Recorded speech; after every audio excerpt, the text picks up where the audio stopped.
प्यारे बच्चों, पिछले क्लास में हमने रुधिर परिसंचरण तंत्र के बारे में बताया था और उसकी क्रियाविधि के बारे में बताया था। आज हम आपको डॉक्टर विलियम हार्वे की खोज के बारे में बताना चाह रहे हैं। इन्होंने विलियम हार्वे साहब ने ये बताया था कि मनुष्य का हृदय चतुष्पेशवी होता है, टेट्रा चैम्बर्ड होता है और दाहिने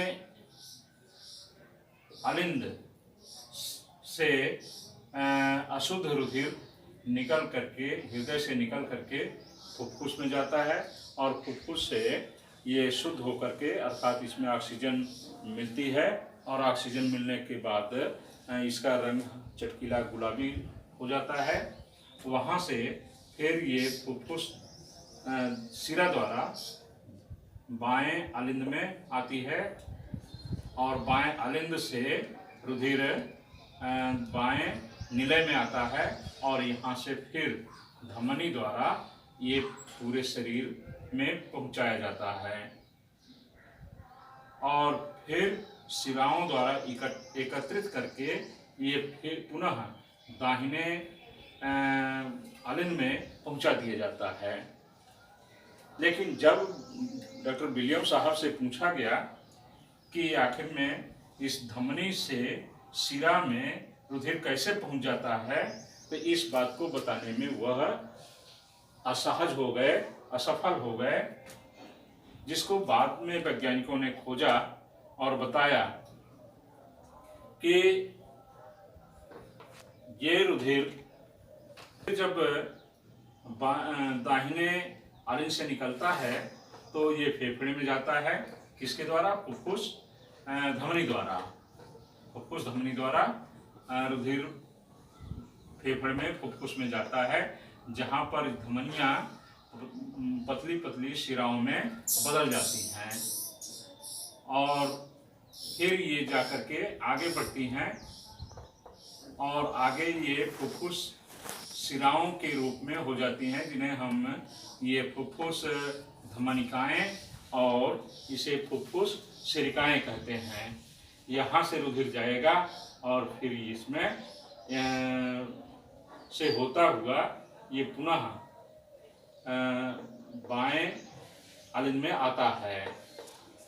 यहाँ पर गैसों का आदान प्रदान हो जाता है, जिससे अशुद्ध रुधिर शुद्ध रुधिर में बदल जाता है और फिर बाएं अलिंद से यहाँ से रुधिर यहाँ आएगा बाएं निलय में और बाएं निलय से ये महाधमनी द्वारा रुधिर पूरे शरीर में पहुँच जाएगा। इसका बहाव पूरे शरीर को हो जाता है। अब पूरे शरीर में पुनः फिर वही स्थिति होती है कि धमनी से रुधिर शिरा में कैसे पहुँचता है। तो वैज्ञानिकों ने ये बताया कि धमनी पतली पतली शिराओं में बदल जाती है और जो आपस में पतली पतली शिराओं में जुड़ी रहती है, ये धमनिकाएं हो जाती हैं, जो धमनी पतली पतली शाखाओं में बंट करके धमनिका बनाती है। ये धमनिकाएं पतली पतली शिरिकाओं में जुड़ करके आगे चलती हुई शिरा का रूप देती हैं और इस एक महाशिरा, कई शिराएं मिल करके महाशिरा बनाती हैं और महाशिरा रुधिर को, माने अशुद्ध रुधिर को ये ला करके दाहिने अलिंद में छोड़ जाती हैं। दाहिने अलिंद से रुधिर दाहिने निलय में आता है और दाहिने निलय से रुधिर फिर ये फुफ्फुस धमनी द्वारा, चूंकि शरीर हृदय से रुधिर बाहर निकल रहा है, इसलिए ये फुफ्फुस धमनी द्वारा अशुद्ध रुधिर फेफड़े में जा रहा है। धमनिकाओं का कार्य होता है कि रुधिर को हृदय से शरीर के विभिन्न भागों में पहुंचाना और फिर फेफड़े से, फुफ्फुस से शुद्ध रुधिर ये हृदय में आ रहा है। तो जो वाहिकाएं रुधिर को हृदय में ले आती हैं उनको शिरा कहा जाता है, वेन्स कहा जाता है, वेन कहा जाता है।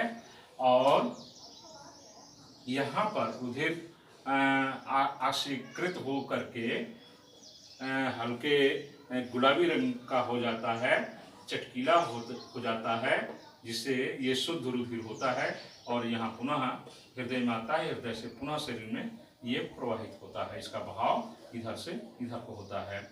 फिर इसमें ऑक्सीजन की मात्रा कम हो जाती है और कार्बन डाइऑक्साइड की मात्रा ज़्यादा होने से इसका रंग बैगनी रंग का या हल्के से गुलाबी रंग का, बैगनी रंग का हो जाता है।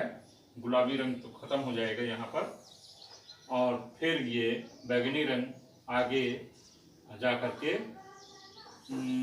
महाशिरा द्वारा फिर यहाँ पहुँचेगा और यहाँ से फिर फेफड़ों को जाएगा। इस तरह से ये चक्रित होता रहता है और रुधिर का बहाव बना रहता है पूरे शरीर में।